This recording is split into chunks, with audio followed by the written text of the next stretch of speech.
নমস্কার, আনকাট দীপ্তবার্তা চ্যানেলে আপনাদেরকে স্বাগত।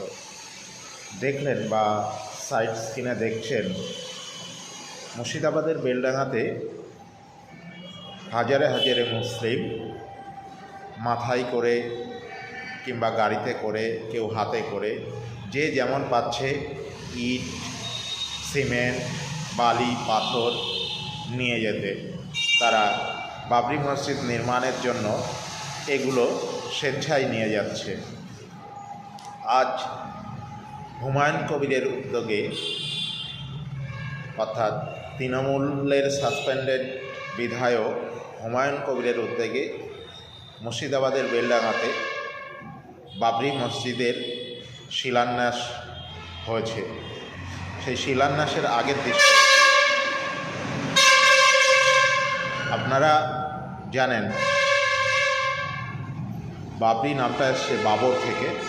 বাবর একজন লুঠেরা, যে অন্য দেশ থেকে আমাদের দেশে এসেছিল ভারতবর্ষকে লুট করবার জন্য, শোষণ করবার জন্য। সেই লুঠেরার নামে আজ বাংলায় মসজিদ তৈরি হচ্ছে। আপনারা এটাও জানেন যে বাবরি মসজিদের নামে একটা ভারতবর্ষের বুকে ভয় ভীতি রয়েছে, দাঙ্গার একটা ব্যাপার জড়িয়ে রয়েছে। সেরকমই একটা বিষয় বা নামকে সামনে রেখে এই বাংলার মুর্শিদাবাদে মসজিদ তৈরি করছে কে? তৃণমূল কংগ্রেসের সাসপেন্ডেড বিধায়ক হুমায়ুন কবির। এটা পুরোটাই নাটক এবং got up game. Trinamool Congress যেটা সরাসরি করতে পারেনি, সেটা বিধায়ক হুমায়ুন কবিরকে দিয়ে কলমে করিয়ে নিচ্ছে। তার প্রমাণ আমরা বিভিন্ন সময় পেয়েছি এবং সেই তথ্যও আপনাদের সামনে তুলে ধরব। আগে আমরা দেখে নিই হুমায়ুন কবির আজ শিলান্যাস অনুষ্ঠানে কি বলেছেন। আজকে ভারতবর্ষে 145 কোটির মধ্যে 40 কোটি মুসলমানের বাস। এই বাংলায় 11.5 কোটির মধ্যে 4 কোটির বেশি মুসলমানের বাস। সেখানে আমরা একটা বাবরি মসজিদ করতে পারবো না? এত বড় হিম্মত! আমার মাথার দাম ঘোষণা করা হচ্ছে 1 কোটি টাকা। এত বড় হিম্মত! আমরা কোন অহিংস নীতিতে বিশ্বাসী না। बंगाल में जो 37% मुसलमान आबादी है, ये शहीद हो जाएगी, लेकिन ये बाबरी मस्जिद का एक भी ईंटा नहीं खुलने देगी, एक भी ईंटा नहीं खुलने देगी। मेरा चैलेंज है। अब हुमायूं कबीर को केसग्र स्पर्श नहीं कर पाएगी। खुद महान अल्लाह ताला सृष्टिकर्ता मुसलमान के पास है, कुरान के हिफाजत के लिए है।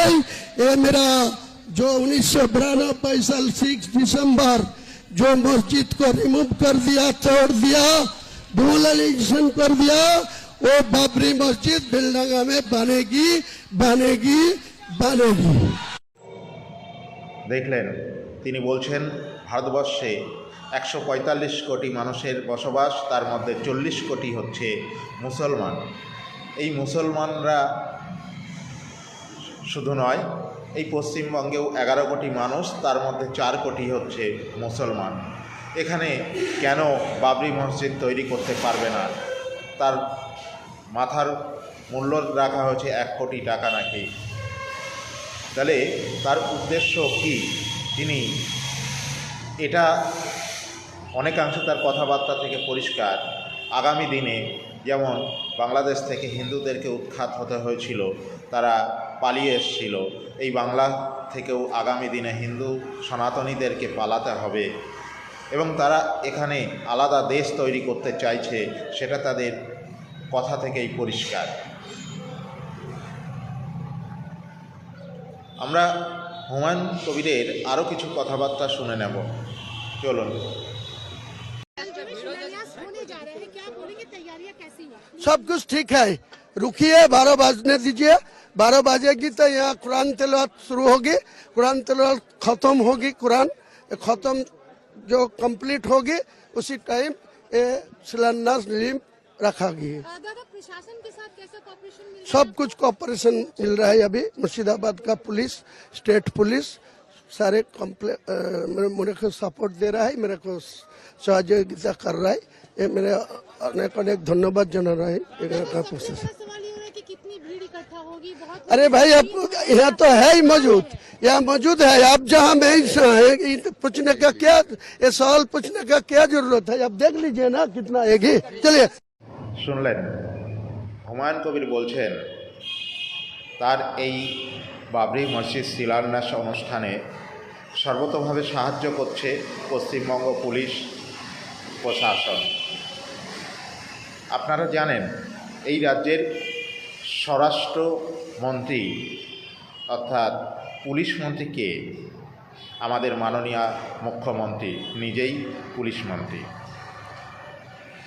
তার পুলিশ এই নির্মাণ অর্থাৎ শিলান্যাস অনুষ্ঠানে সম্পূর্ণভাবে সহযোগিতার হাত বাড়িয়ে দিয়েছে এবং তাদের সঙ্গে আলোচনা করেই সব কিছু ঠিক হচ্ছে।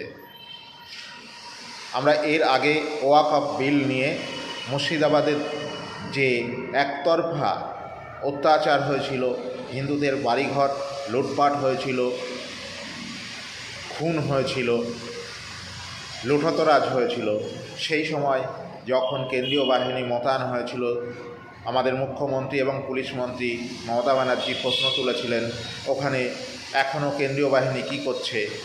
কিন্তু এই সময় এই বাবরি শিলান্যাস অনুষ্ঠান যাতে সঠিকভাবে সম্পন্ন হয়, সুষ্ঠুভাবে সম্পন্ন হয়, তার জন্য তিনি নিজে 17 কোম্পানি কেন্দ্রীয় বাহিনী মোতায়েন করেছেন এবং 3000 পুলিশ মোতায়েন করেছেন এই শিলান্যাস অনুষ্ঠানকে কেন্দ্র করে, যাতে কোনো রকম অপ্রীতিকর ঘটনা না ঘটে। এই বাংলায় তাই সনাতনী মানুষদের এখনও চোখ বুজে থাকলে হবে না, ভাবার সময় এসছে কি হতে চলেছে। এখনও যদি চোখ বুজে থাকে তাহলে তাদের ভবিষ্যৎ অন্ধকার। এই যে চক্রান্তটা চলছে, অ্যাকচুয়ালি তৃণমূলের নেতৃত্বেই এই চক্রান্ত চলছে। তৃণমূল নিজে যেটা সামনে থেকে করতে পারছে না কিছু হিন্দু ভোট পাওয়ার আশায়, সেটা হুমায়ুন কবিরকে দিয়ে করাচ্ছে। হুমায়ুন কবিরকে সাসপেন্ড দেখানো হচ্ছে, ফিরহাদ হাকিম সাসপেন্ড করেছে, একজন মুসলিম হয়ে আরেকজন মুসলিমকে দল থেকে সাসপেন্ড করেছে, কিন্তু টোটালটাই নাটক। কেননা যদি সাসপেন্ড করতেই হতো, এর আগে হুমায়ুন কবির যখন বলেছিল মুর্শিদাবাদে তারা 70% এবং হিন্দু 30%, 2 সেকেন্ড সময় দিলে তিনি এই 30% হিন্দুকে গঙ্গার জলে ভাসিয়ে দেবেন, তখন কিন্তু আমাদের পুলিশ মন্ত্রী মুখ্যমন্ত্রী তার কথা শুনতেই পাননি, তখন কিন্তু সাসপেন্ড করেননি। এখন সাসপেন্ড করছেন কেন? তিনি ধরি না ছুঁই পানি, অর্থাৎ তিনি মসজিদ নির্মাণ করাবেন হুমায়ুন কবিরকে দিয়ে, কিন্তু তার দায় তিনি নেবেন না, কিন্তু বকলমে তিনিই করবেন। সেটা প্রমাণ আরও দিয়েছেন হুমায়ুন কবির। তিনি বলেছেন যে আলাদাভাবে তিনি দল তৈরি করবেন এবং সেখানে 135 সিটে লড়বেন, কিন্তু ভোটের পরে তিনি আবার তৃণমূল কংগ্রেসে জিতে জয়েন করবেন এবং জামাই আদরে জয়েন করবেন। সেটা অতি উত্তেজনাবশত সত্য কথাটা, অর্থাৎ গট আপ গেমের কথাটা তিনি বলে ফেলেছেন। চলুন সেই দৃশ্যও আমরা দেখে নেব। রেজিনগর লড়বো, আমার হোম সিট, আর বেলডাঙ্গা লড়বো, দুটো সিটেই জিতে দেখাবো। তারপর আবার মুখ্যমন্ত্রীর কাছে যাব, গিয়ে জামাই আদরে আবার দলে ঢুকবো। এবং সেই সঙ্গে আরও একটা জিনিস দেখাবো, কিভাবে মানুষ এই বাবরি মসজিদকে কেন্দ্র করে একের পর এক দান করে যাচ্ছে স্বেচ্ছায়। পাহাড় জমা হয়ে গেছে টাকার। সেই সঙ্গে একটা কিউআর স্ক্যানারও রাখা হয়েছে। সেই কিউআর কোড স্ক্যান করেও মানুষ লাইন দিয়ে সেখানে অর্থ দান করছে। এর আগে আমরা যেমন দেখেছি যে ইট বালি সিমেন্ট নিয়ে সহযোগিতা করতে মসজিদ নির্মাণের জন্য, তেমন আমরা দেখছি টাকা দান করছে এবং সেটা পাহাড়ের সমান হয়ে যাচ্ছে। এবং ইতিমধ্যে যে ইসলামিক ফাউন্ডেশন গঠন করেছেন সেই ফাউন্ডেশনের অ্যাকাউন্টে আমরা গতকাল পর্যন্ত দেখেছি 5 কোটির ওপরে টাকা জমা হয়ে গেছে। এই টাকা কোথা থেকে আসছে সেটাও দেখতে হবে। তাই আপনাদের ভাবতে হবে, পরবর্তীতে এটা নিয়ে আরও বিস্তারিত একটা ভিডিও বানাবো, তখন অবশ্যই আলোচনা থাকবে। যদি এই ভিডিওটি ভালো লাগে আপনারা লাইক, কমেন্ট এবং সাবস্ক্রাইব করে পাশে থাকবেন, সাথে শেয়ার করতেও ভুলবেন না। সকলকে জানাবেন পশ্চিমবঙ্গের এই বর্তমান পরিস্থিতি কোন দিকে এগিয়ে যাচ্ছে। আপনারা ভাবুন এবং অন্যকে ভাবানোর চেষ্টা করুন।